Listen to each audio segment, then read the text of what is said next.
मजहब इश्क मेरी जात बन गई। আহা আমি পারি না আর পারি না আমি কেন মরি না আজরাইল কি চিনে না আমারে গো আমি পারি না আর পারি না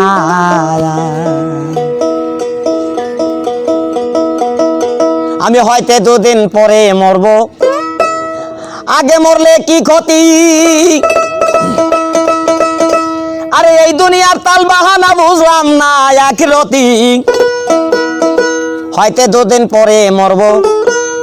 আগে মরলে কি ক্ষতি আরে এই দুনিয়ার রংটা